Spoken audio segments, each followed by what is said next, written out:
Test রিপোর্টের একটা জায়গায় একটু সমস্যা আছে, আর এছাড়া কোনো সমস্যা নেই, সব ঠিকঠাক, কোনো প্রবলেম নেই। কোনো প্রবলেম নেই? তুই ঠিক বলছিস তো আবির? আমি কেন বলবো, তোর রিপোর্টই তো বলছে।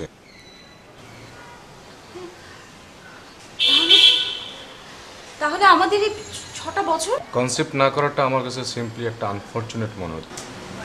কোথাও কোনো প্রবলেম না থাকলে 6টা বছর নষ্ট হবে কেন? আমার মনে হয় তাহলে তনুর অন্য কোনো প্রবলেম আছে। হ্যাঁ, আপনি ঠিকই বলেছেন মিস্টার ফয়সাল, একটা প্রবলেম তো আছেই, কিন্তু সেই প্রবলেমটা তনুর নয়, প্রবলেমটা হচ্ছে আপনার। হোয়াট? ইয়েস, তনুর রিপোর্টে নেগেটিভ কিছু পায়নি, আর ওর ফার্টিলিটিতেও কোনো সমস্যা নেই। হ্যাঁ, আপনার রিপোর্টে যে খুব নেগেটিভ তা কিন্তু না, শুধু একটা জায়গায় একটু সমস্যা আছে। কি সেটা? আপনার স্পাম কাউন্ট স্বাভাবিকের তুলনায় একটু কম।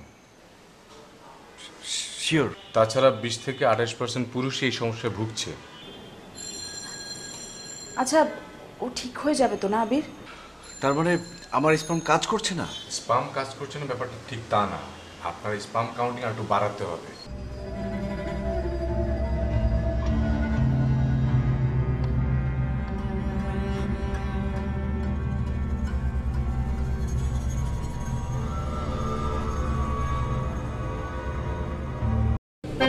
আনলিমিটেড লাইফ চলুক গ্রামীণ ফোনের মান্থলি প্ল্যানে, এক প্ল্যানে 1 মাস। এই যে তোমার চা। কি ব্যাপার, তুমি আজকে অফিসে গেলে না যে?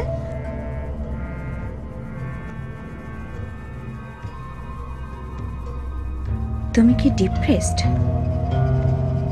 না, আমি ডিপ্রেসড না, আই এম ওকে, ফাইন।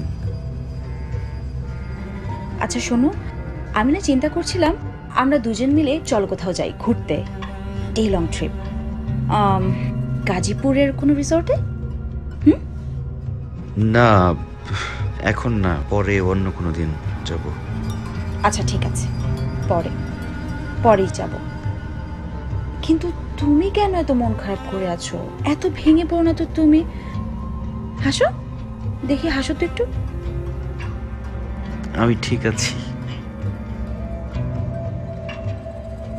শোনো, ডক্টর কিন্তু বলেছে প্রতিদিন সকালে একটু এক্সারসাইজ করতে, অনেক বেশি হাসি খুশি থাকতে, অনেক বেশি বেশি ফ্রুটস খেতে। তোমার তো ওষুধ খেতে মনে থাকবে না, সেই দায়িত্ব আমার। আমি তোমাকে মনে করে দিব ওষুধ খাবার কথা, ঠিক আছে? ঠিক আছে, সমস্যা নেই। শোনো, খুব জলদি সব কিছু ঠিক হয়ে যাবে। আবির বলেছে, আবির কিন্তু আমার খুব ভালো বন্ধু, ও কিন্তু খুব ভালো ডাক্তার। তা তো ঠিক আছে, আমি বুঝতে পেরেছি সে খুব ভালো ডাক্তার। তাহলে আর মন খারাপ করে থেকো না।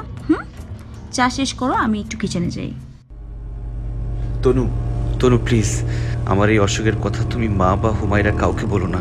তার আত্মীয় স্বজন সবাইকে বলে দেবে, সবাই জেনে যাবে আমি অসুস্থ, আমি সমাজে মুখ দেখাতে পারবো না। Please Tanu, please. ফয়সাল, তুমি কেন তো চিন্তা করছো? আমি আছি না। আমি কি কাউকে বলতে দিব কিছু? তোমাকে যদি কেউ কিছু বলে সেটা তো আমার জন্যই খারাপ। আমি আছি না। আলটিমেটলি তুমি ভালো থাকলে আমিও ভালো থাকবো। সরি। সরি কেন? এই যে তোমাকে আজে বাজে কথা বলেছি, অপয়া টপয়া হেন তেন কি যেন বলেছি, ধুর, বাদ দাও না। সেখান থেকেই আমার সমস্যাটা শুরু। সব সময় মনে হতো 6টা বছর পার হয়ে গেছে, আমি তো পারিনি, আমি অক্ষম পুরুষ। কিন্তু আবির কিন্তু তোমাকে তেমন কিছু বলেনি। তোমার এমন কোনো জটিল অসুখ ছিল না।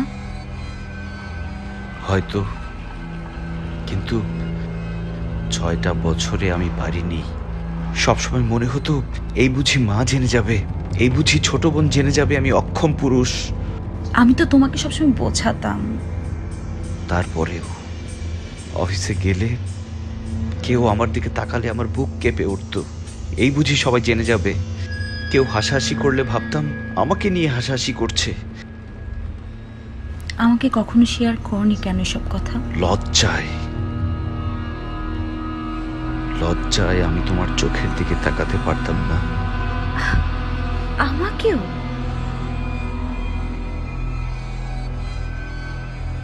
এক সময় আমি আমার বন্ধুদের ত্যাগ করতে লাগলাম। ফোন করলে ফোন ধরতাম না, দেখা করতাম না। তারপর অফিসেও ও, সেজন্যই বুঝি চাকরিটাও ছেড়ে দিয়েছিলে?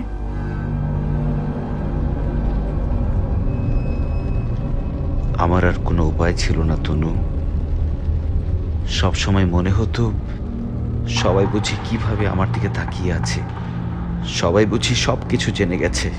আমি অফিসে কাজে মনোযোগ দিতে পারতাম না, সব সময় আর চোখে সবার দিকে তাকিয়ে থাকতাম সবাই কি জেনে গেছে কি না। তারপর চাকরিটাও ছেড়ে দিই। তারপর তারপর তুমি। আমি